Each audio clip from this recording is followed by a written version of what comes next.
Zoti Çipi, si e komentoni deklaratën e kryeministit Edi Rama, i cili u distancua në një farë mënyrë nga libri Albanian Files, duke thënë që nuk ishte ai autori, ndërkohë që po të shikojmë në libër Edi Rama përfshihet pothuajse drejt për drejt, duke qenë se dhe një arkitekt nga Kili ishte komunikuar direkt përmes telefonit nga ana e Edi Ramës për të vizituar Shqipërinë në mënyrë që të shpaloste projektin e tij mbi ndërtimin e një kulle. Shikoj, Edi Rama nuk është autori, Edi Rama është shkaku për cilin është shkruar ai libër dhe për cilin është bërë të dokumentari. Sigurisht nuk e ka shkruar Rama, po ç'do të thotë kjo? Ata njerëz dëshmojnë marrëdhënien e tyre personale me Ramën. Dhe fakti që ata flasin kaq hapur, asnjëri prej tyre nuk i fsheh komunikimet private, nuk i fsheh kërkesat specifike që i ka bërë Rama, tregon që ata e kanë perceptuar Shqipërinë kështu, si një diktaturë ku diktatori mund të bëjë ç'të dojë dhe nuk ti s'ke nevojë të vruhesh, sepse ti ke me vete diktatorin. Kur ke me vete diktatorin, ti je i paprekur. Bjarke Ingels, për aferën e tij me fusha SHPK dhe Edi Ramën, do duhet ishte thirrur me kohë nga prokuroria shqiptare për të dhënë sqarime. Nuk është thirrur dhe me ç'diu nuk është në listën e personave që mund të pyeten. Afera e teatrit kombëtar u mbyll, teatri ndërkombëtar po ndërtohet, ai i riu ukraino-koreani. Kështu që libri është dëshmi, unë thash nuk ka nevojë më për hetim. S'pak, se provat i ka. Këtu nuk bëhet fjalë vetëm për thashethene, nuk bëhet fjalë vetëm për muhabete hipotetike të një individi me një tjetër, bëhet fjalë për projekte që janë realizuar. Bëhet fjalë për projekte që janë në zbatime sipër dhe projekte për të cilat, për t'i çuar drejt zbatimit, janë ndryshuar ligjet e këtij vendi. Shikoj, argumenti më i thjeshtë është ky. Nëse unë them që takova Edi Ramën dhe më tha bëj një ndërtim në formë sfere, dhe unë bora hartën e Shqipërisë dhe thash po e bëj në zonën e mbrojtur të lagunës së Karavastas. Ja tregova Edit i pëlqeu, është zonë e mbrojtur, tha po mund ta zgjidhim. Dhe pastaj ndryshohet ligji dhe lejohet ndërtimi në atë zonë. Ky është definicioni i klientelizmit. Nuk ka nevojë të hetosh më gjatë. Kjo është oligarkia, kur ligjet ndryshohen dhe qepen sipas interesave të individëve, të një grupi të vogël individësh. Dhe në mos harro detajin tjetër që në libër dhe në dokumentar këta njerëz tregojnë që është Edi Rama që i gjen klientët. Pra, nuk është se ka një zhvillim ekonomik Shqipëria, ka njerëz me interes për të ndërtuar dhe këta kërkojnë arkitekt, kërkojnë ide, basi i kanë bler trojet. Jo. Është Rama që u thot, më bëni një projekt interesant. Pasi e bën atë projektin interesant, i thot, "Okej, do ta ndryshojmë ligjin që ta bëjmë të mundur realizimin e projektit atje ku do ti, atje ku dua unë." Madje Rama të gjen edhe ndërtuesin. E thonë arkitektit këtë gjë. Ti mendon se fusha SHPK kishte lidhje direkte me Bjarke Ingels? Po jo, fare. Është Rama që i ka mbledhëruar, i ka martuar të dy. Dhe kjo marrëdhënie shpërfaqet në çdo rast, në çdo projekt, me çdo studio arkitekture. Në këtë rast, çfarë interesash ka Edi Rama, çfarë pazarësh, po themi ndan, po e marrim në mënyrë hipotetike, përderisa ka marrë përsipër që projektet ti mendoj vet, projektuesit ti sjell vet, arkitektët ti sjell vet. Si çdo diktator, Edi Rama kërkon të rimodelojë Shqipërinë sipas vizionit vet personal. Dhe në këtë sens është epshi për pushtet që e shtyn.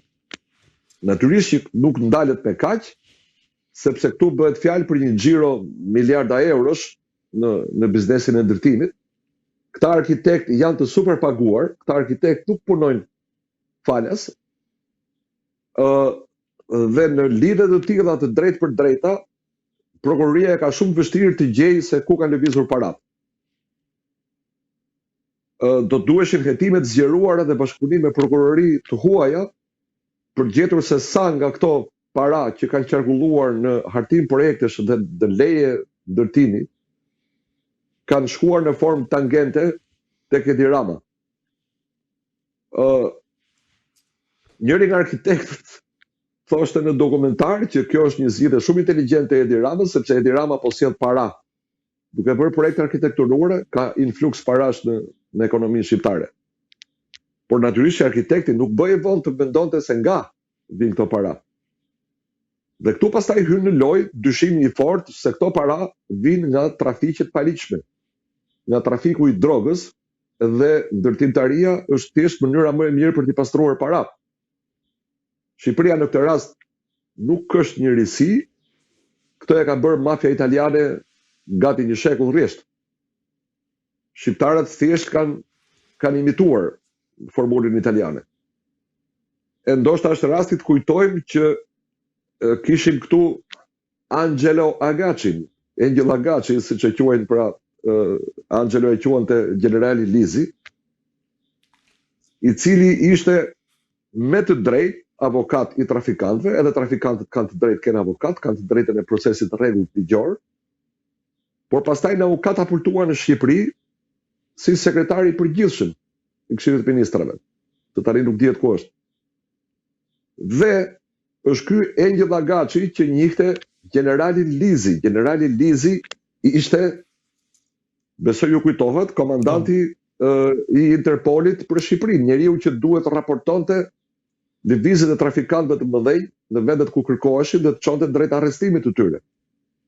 Pastaj ky generali Lizi na rezulton se ka përfituar dhuratë me Artur Shehu, disa mijëra metra katror në Bregdet, dhuratë ECG-je sepse kjo dashuri e madhe e Artur Shehut për general Lizin. Dhe sigurisht që general Lizi mbetet mik me Edi Ramën dhe me Angel Agacin, edhe me Artur Shehun, dhe nuk merret më me trafikantët që duhet të shpallen në kërkime, duhet arrestohen. Pra, për ta përmbyllur përgjigjen, simbioza këtu bëhet e plot. Këtu bashkohen interesat e mafjas, interesat e globalistëve për të zhdukur historinë e Shqipërisë dhe për ta rimodeluar Shqipërinë si një vend pa identitet, me egon e shprehuar të diktatorit Rama për të rimodeluar Shqipërinë sipas shijes së vet. Si piktori dështuar, njësoj si Hitleri, Rama kërkon ta bëjë Shqipërinë pikturën e vet që nuk e pati kurrë. Duke pasur gjithë të dosje në duar, po themi, sa i përket qoftë edhe në parim, por nisur edhe nga fakti që protestuesit e kanë depozituar në SPAK librin Albanian Files, siç thatë ju që edhe vetë dokumentari është një provë konkrete. Në këtë rast, a mendoni se SPAK-u mund ta thrasë Edi Ramën të paktën qoftë edhe për ta pyetur? Jo. Përshtypja ime, qofsha unë i gabuar, uroj shumë që mund të dali i gabuar në fund, por përshtypja ime sot për sot është që SPAK-u është i tredhur. Nuk guxon ta thrasë Edi Ramën. Dhe nuk besoj se do ta thrasë ndonjëherë për sa kohë ai është në pushtet. Do duhet ishim një vend normal që të ndodhte kjo, që të thritej kryeministri. Ne nuk kemi vend normal. Në këtë rast, se ju përmendët aspektin e narkotrafikantëve, por të dalim te pjesa e asaj që derdhi i gotën, pra, te pjesa e Zvërnecit. Si është e mundur që Edi Rama ka futur në lojë vajzën e Donald Trumpit, Ivanka Trumpin, dhe dhëndrin e tij Jared Kushner në një lojë, po themi, ose në një marrëdhënie me persona të akuzuar ose të dyshuar për si trafikant droge? Po pse habiteni ju për këtë? Pse ju mendonin se Jared Kushner është shenjtor dhe nuk ka punuar ndonjëherë me trafikantë dhe me kryeministrat korruptuar? Jo, duke pasur parasysh raportin me Donald Trump. Po, patjetër, po. Po Jared Kushner është sekser. Shiko, Jared Kushner është personi që ka larguar nga Donald Trump Chris Christie, prokurorin që ka hetuar babain e Jared Kushnerit. Nuk e di sa e dini dhe sa ju intereson kjo aferë, nëse doni mu ta them me dy fjalë. Po. Atëherë, që të kuptoni se me kë kemi të bëjmë, që Jared Kushner nuk është nuk është as shenjtor, as një politikan i pakorruptuar, as një njeri me virtyte, me parime të forta morale.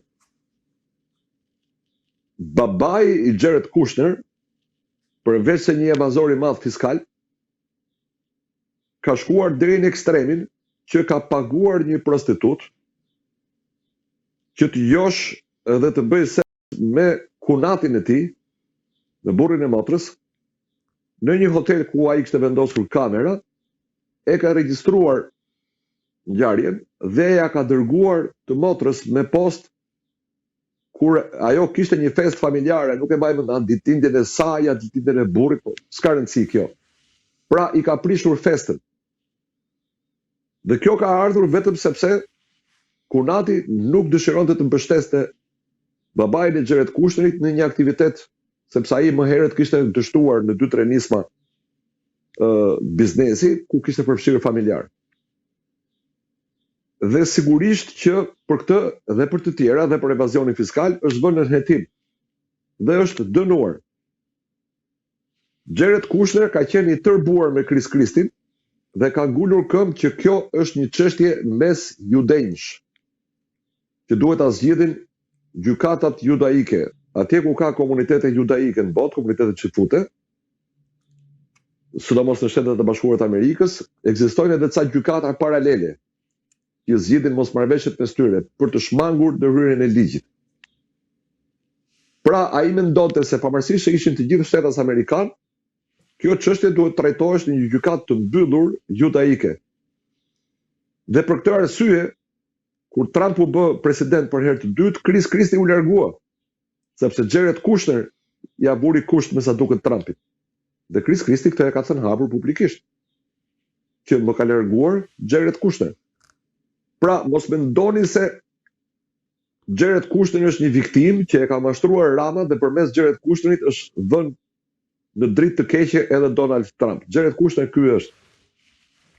Jared Kushner ka akses të pakufizuar nga Trumpi, po negocion nga Irani deri në Ukrainë dhe si tregtar që është, kudo që shikon për përfitimet e veta personale.